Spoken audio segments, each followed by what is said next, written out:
ঢাকা বিশ্ববিদ্যালয়ে চলতি ডাকসু নির্বাচনের উত্তেজনা যেন পুরনো ধারণার সঙ্গে এক নতুন বাস্তবতার সংঘর্ষ।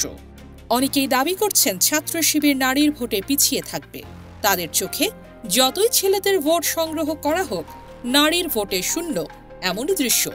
কিন্তু ঢাকা বিশ্ববিদ্যালয় দেশের অন্যতম প্রগতিশীল শিক্ষা প্রতিষ্ঠান সেই ধারণাকে প্রতিহত করছে। এখানে ধর্মীয় গোড়ামি ভিত্তিক কোনো সংগঠন কখনো শক্তিশালী হয়নি, এবারও হবে না। ক্যাম্পাসের দৃশ্যই বলে দিচ্ছে নারীরা ভোটে কতটা সক্রিয়। শেখ ফজিলাতুন্নেসা মুজিব হলের প্রজেকশন মিটিংয়ে উপস্থিতি নজর কেড়েছে। অডিটোরিয়ামের প্রতিটি সিট পূর্ণ। এখানে শুধু বোরকা বা হিজাব পরা মেয়েরা নয়, হিজাব নেকাব ছাড়া অনেক শিক্ষার্থী এসেছেন। জোরপূর্বক বা পয়সা পাতি দিয়ে আনা হয়েছে এমন ধারণা অবাস্তব। একজনও বহিরাগত নেই। মেয়েদের স্বতঃস্ফূর্ত উপস্থিতি দেখলেই বোঝা যায় শিবিরের বিরুদ্ধে এই ধারণা নারী ভোট নেই কথাটা একেবারেই ভুল। শিবির প্যানেলের প্রজেকশন মিটিংয়ের মেয়েদের উচ্ছ্বাস চোখে পড়ছে। এজিএস প্রার্থী মহিউদ্দিন খানের সঙ্গে এক নারী ভোটারের সংলাপ যেন পুরো পরিস্থিতিকে ফুটিয়ে তোলে। চোখে মুখে উৎসাহ, আবেগ আর নির্ভীকতা। এ ধরনের উদ্দীপনা অন্য কোনো প্যানেলের মধ্যে বিরল। সাধারণ শিক্ষার্থীরা কোনো দলের বাইরে থেকেও এমন উন্মাদনা তৈরি করতে পারেনি।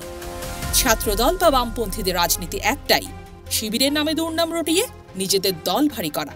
কিন্তু ক্যাম্পাসের বাস্তবতা তাদের যেন চোখেই পড়ছে না। শিবিরের প্রচারণার ভিডিও দেখলেই বোঝা যায় নারীরা কাদের বাক্সে ভোট দেবেন। স্বতঃস্ফূর্ততা, উচ্ছ্বাস, আকুতি এ সব কিছু যেন তাদের অগোচরে। তারা শুধু দেখে যাচ্ছে ছাত্রদলের ভিপি প্রার্থী আবিদ পালিয়ে যাচ্ছে, মেয়েরা তাকে প্রত্যাখ্যান করছে। নারীরাই এই নির্বাচনে প্রকৃত শক্তি। শাবনীল স্নেহার অভিজ্ঞতা তা প্রমাণ করছে। তিনি লিখেছেন, তার এলাকার বন্ধু মাজহারুলের সঙ্গে কাজ করার অভিজ্ঞতা থেকে প্রার্থীদের আচরণ, ভদ্রতা এবং রেসপেক্টফুল ব্যবহার নারীদের কাছে কতটা গুরুত্বপূর্ণ। মাজহারুল নারীদের ইস্যুতে ভদ্র, বিনয়ী এবং শ্রদ্ধাশীল। 1 বছরের পরিচয় তার সততা এবং প্রাতিষ্ঠানিক সক্ষমতা তাকে ক্যারিয়ার ডেভেলপমেন্ট সম্পাদক পদে সবচেয়ে যোগ্য প্রার্থী হিসেবে তৈরি করেছে। শিবিরের প্রত্যেক প্রার্থী মার্জিত এবং ভদ্র। অন্যদিকে ছাত্রদল ও তাদের সহযোগীদের বিরুদ্ধে নারী হয়রানির অভিযোগ অসংখ্য। ফলে নারীরা স্বতঃস্ফূর্তভাবে শিবিরের পক্ষে ভোট দিচ্ছেন। শিবির নারীদের ভোট পাবে না এমন ন্যারেটিভ একেবারেই নাজুক। ছাত্রদল চেষ্টায় থাকলেও মেয়েদের বিশ্বাস তারা পরিবর্তন করতে পারছে না। নারীরা ইতোমধ্যেই নিজেরা সিদ্ধান্ত নিয়েছে কারা প্রকৃতভাবে তাদের সমস্যার প্রতি সংবেদনশীল। ক্যাম্পাসের বর্তমান দৃশ্য, মেয়েদের উৎসাহ, সাদিক ফরহাদের বিপরীতে অবস্থান এবং মেয়েদের সচেতন ভোট সবই দেখাচ্ছে সময় বদলেছে। শিবিরের বিরুদ্ধে প্রচলিত ধারণা ভেঙে গেছে। নারীরাই ডাকসু নির্বাচনে পরিবর্তনের মূল চালিকা শক্তি। শহরের মধ্যেই এই পরিবর্তনের গল্প চলছে।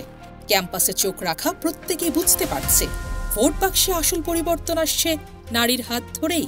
সবার চোখ এখন তাঁদের দিকে, যাদের ভয় নেই, যারা নিজেদের ইতিহাস লিখতে চলেছেন ভোটের মাধ্যমে।